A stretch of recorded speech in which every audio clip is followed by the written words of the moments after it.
Assalamualaikum warahmatullahi wabarakatuh.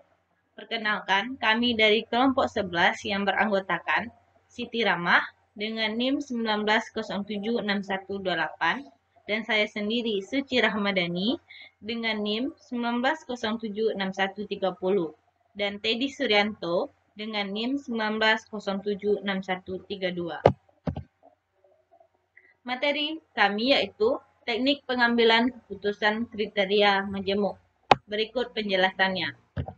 Yang pertama yaitu pengertian pengambilan keputusan kriteria majemuk. Pengambilan keputusan kriteria majemuk yaitu model pengambilan keputusan untuk menentukan prioritas alternatif dengan menggunakan dua atau lebih kriteria atau atribut. Yang satu sama lain terkadang memiliki konflik dan kriteria yang tidak sepadan untuk beberapa kepentingan kelompok. Untuk materi selanjutnya akan dilanjutkan oleh rekan saya, Teddy Suryanto. Kepada Teddy dipersilahkan.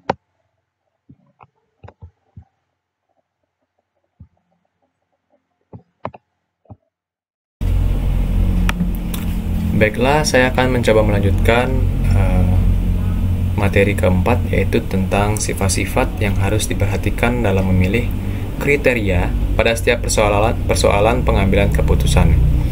Di sini ada 4 macam, yaitu yang pertama adalah lengkap, yang kedua adalah operasional, yang ketiga tidak berlebihan, dan yang keempat adalah minimum.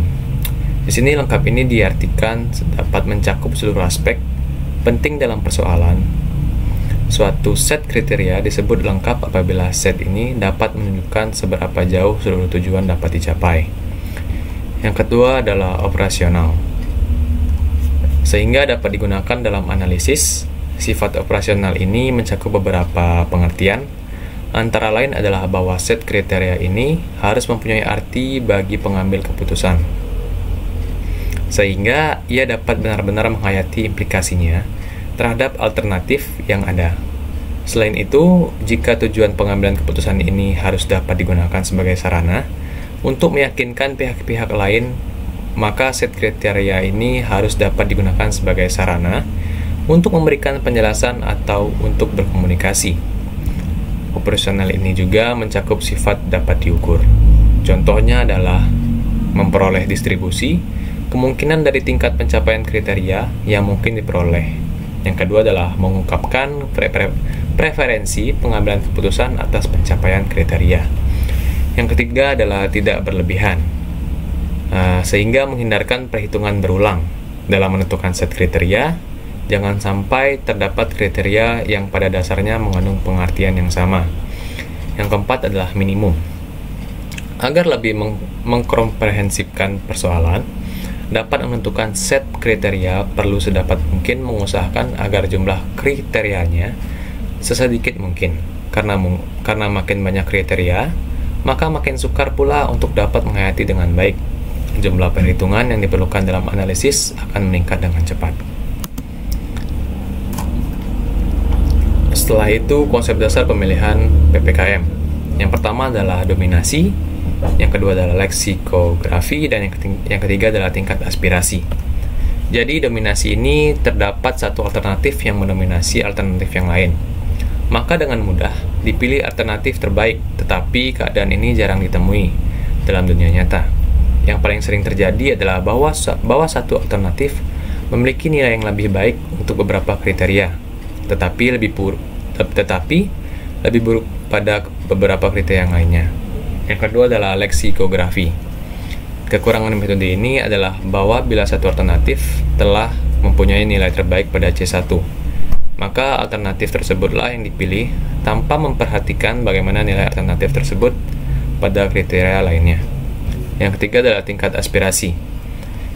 Untuk melakukan pemilihan di antara beberapa alternatif, dapat pula ditentukan tingkat aspirasi yang harus dicapai oleh alternatif tersebut. Akan tetapi, pada situasi lain, mungkin akan diperoleh bahwa tidak ada satu alternatif pun yang dapat memenuhi seluruh tingkat aspirasi yang ditentukan.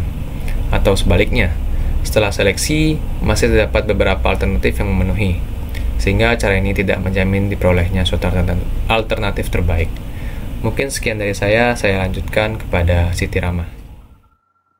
Baiklah, saya akan melanjutkan penjelasan dari rekan saya, yaitu berdasarkan metode pendekatannya, PKKM dapat diklasifikasikan pada 3 pendekatan utama.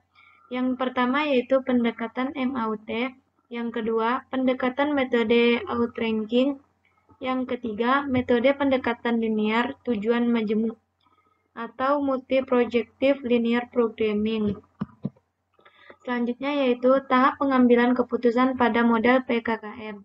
Yang pertama yaitu pengenalan dan formulasi masalah, pengumpulan data, dan pemilihan model substantif. Yang kedua yaitu formulasi model substantif termasuk validasi model. Yang ketiga, analisis detail dari model substantif.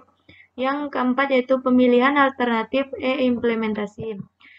Yang terakhir yaitu pengertian dari fungsi nilai. Pengertian dari fungsi nilai mengatasi kesulitan di mana jumlah kriteria atau alternatif banyak. Harus diusahakan mencari suatu fungsi yang utuh dapat menggambarkan profesi mengambil keputusan. Dalam menghadapi kriteria majemuk, inilah yang kita kenal dengan fungsi nilai. Yang pertama yaitu menghitung nilai setiap alternatif menggunakan persamaan Bayes. Yang kedua, formulasi perhitungan skor untuk setiap alternatif dalam metode perbandingan eksponensial.